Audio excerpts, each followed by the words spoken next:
Hello, everyone, and welcome to the English Mastery Podcast, your ultimate show for leveling up in English. I'm Sonia, here with my amazing co-host, DS. Together, we're here to make English learning easy, fun, and confidence-boosting. So sit back, relax, and let's jump into today's episode filled with learning, laughter, and language growth. Welcome back, everyone, to another deep dive. Yeah. For this one, you guys sent in this really fascinating piece. Yeah.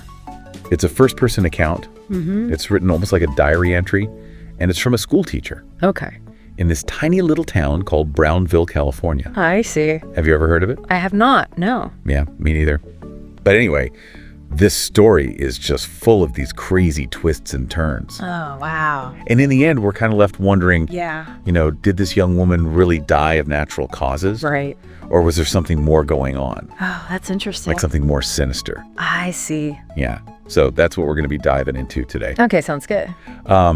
So what really stood out to me when I first read this was just the setting. Okay. They describe Brownville as this like idyllic town. Okay. Like beautiful views, fresh air. Right. And apparently people would come from all over because they thought it was good for their health. Interesting. Yeah. Like it had these special healing properties or something. Uh-huh. So you have this really peaceful backdrop. Right. But then these dark events start to unfold. Oh, wow. So it's kind of like the calm before the storm. Exactly. Yeah. Yeah. And into this peaceful town come two sisters from San Francisco, Okay. Pauline and Eva Maynard. Got it. Now, Eva's the one who's not doing so well, health-wise. Okay. And they're with their guardian, this guy named Richard Benning. Richard Benning. Yeah. What did you think of him? Well, the narrator, they describe him as this handsome, charming guy with a beautiful singing voice. But I don't know, there's just something about him that feels a little off. Right from the start. Yeah, like right when they first meet him. Yeah, I totally agree. I mean, the narrator actually overhears this really strange conversation Really? between Benning and Eva in the forest. And it's almost threatening, the way he's talking to her.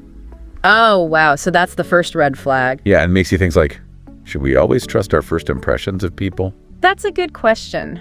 Because sometimes our gut feeling is right. Right. And sometimes we might be misjudging someone. Yeah, it's hard to know. It is. So anyway, as the story goes on, we see Benning and Eva spending more and more time together. Okay. Almost like they're isolating themselves from everyone else. Interesting. And the narrator starts to pick up on Eva's growing fear and dependence on him.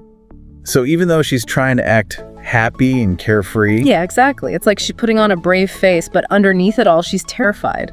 I see. And this dynamic between Benning and Eva, it's really crucial to understanding what happens next. Right. It speaks to the power of manipulation. How someone can control another person, sometimes in really subtle ways. Without them even realizing it. Exactly. And then out of nowhere, we get this news that Pauline, the older sister, she dies suddenly. Oh, no. Yeah. And officially it's heart disease, Okay. but the circumstances are suspicious. How so? Well, for one thing, the narrator remembers overhearing Eva accusing Benning of threatening to murder them. Murder. That's a strong word. Yeah. And that word just hangs over the whole story from that point on. It definitely casts a shadow over everything. Doesn't it? Yeah. And Eva's reaction to her sister's death is just as troubling. What do you mean? Well, at the deathbed, she accuses Benning directly. But then when he touches her, it's like she falls into this trance. Yeah, almost like he has some kind of power over her. That's creepy. It is, right?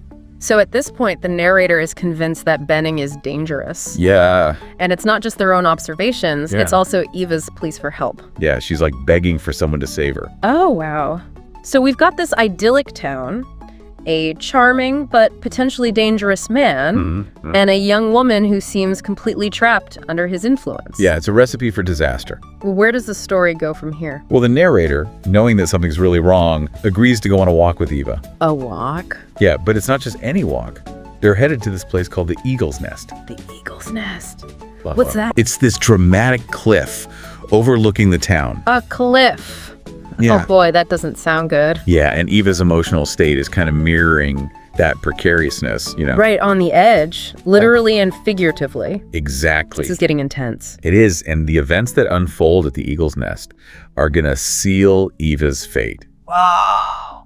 and leave us grappling with the truth. But we'll get into that in the next part of our deep dive. Okay, I can't wait. Okay, so the narrator and Eva, they're on their way to this cliff. Right, this eagle's nest. Yeah, and it's described as this really beautiful place, but also super dangerous. Yeah, like one wrong step. And Exactly. And Eva, she's getting more and more agitated as they get closer. Oh, wow. It's like she's torn between these moments of like affection for Benning and then just pure terror. Yeah, like she knows something's wrong, but she can't seem to break free. Right. And it really highlights that whole idea of manipulation we were talking about. Right, like she's trapped in this web of his making. Exactly. So they're getting closer and closer to the cliff, and then Benning shows up.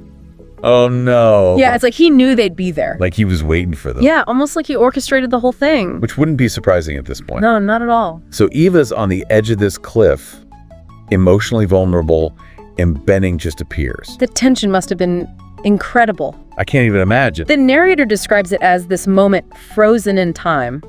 Oh, wow. Like everything just stops. And then it falls. Oh my God. Yeah, it's such a chilling moment. Did he push her?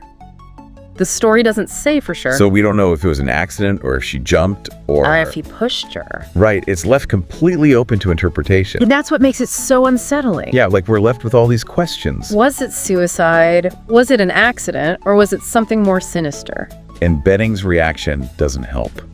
Oh, what does he do? Well, the narrator says he shows absolutely no remorse. No grief. Nothing. He just shrugs and says it was suicide. But the narrator, having seen Eva's fear and her desperate pleas for help, Yeah, they refuse to believe it. rightful so. They even call him a damned killer to his face. What? That's bold. Yeah, but Benning just brushes it off. Like it's nothing. Exactly, like he's totally innocent. It's almost too perfect. Like he planned it all. Right, and then get this. Right. Benning walks away from the scene singing an opera aria. He's singing. Yeah, as if nothing happened. That's so creepy. It's like a scene out of a horror movie. It is. So now we're left with even more questions. Did Eva really take her own life? Or did Benning murder her? And if so, was he responsible for Pauline's death too? Right, like is this a pattern? This deep dive has taken us from this peaceful little town to this horrible tragedy. Yeah, we've gone from idyllic to terrifying. And we've explored some really heavy themes, manipulation, intuition. The blurred lines between truth and deception. Exactly. So what can we learn from all this and how can we apply these insights to our own lives? That's what we'll be discussing in the final part of our deep dive. It's crazy. We started this deep dive in this peaceful town. Right. And now we're dealing with this possible double murder. I know, it's really unsettling. It is. And what's really gotten to me is how this school teacher, the narrator, Yeah. they were able to pick up on these tiny little clues. Oh, like Benning's threats and Eva's fear. Exactly, like those subtle things that most people wouldn't even notice. And that's what makes you think about intuition, right? Yeah, like trusting your gut feeling. Because sometimes those little red flags, they can be warning signs of something much bigger. Absolutely. But how do you know when to trust that feeling? Right. Like, how do you tell the difference between a genuine gut feeling and just being overly suspicious? Yeah, that's the tricky part, isn't it? It is. And I think it's about finding that balance. Okay. We need to be aware of our surroundings, the people we're with, but we can't let fear control our lives. Right. We can't just assume everyone's out to get us. Exactly. It's about being cautious, but not paranoid. That makes sense. And, this story also makes you think about manipulation. Oh, absolutely. Benning was a master manipulator. He really was. The way he controlled Eva. It's frightening. And it can happen so easily. Yeah, what are some signs of manipulation that we should be aware of? Well, things like gaslighting. Gaslighting. Yeah, where someone tries to make you doubt your own memories and perceptions. Oh, wow. Or guilt tripping. Yeah. Making you feel bad for things that aren't your fault. Right. Or playing the victim. Oh, yeah, so they can get sympathy and control. Exactly. And they might try to isolate you from your friends and family. So you become more dependent on them. Exactly. And the more you learn to recognize these tactics, the better equipped you'll be to protect yourself.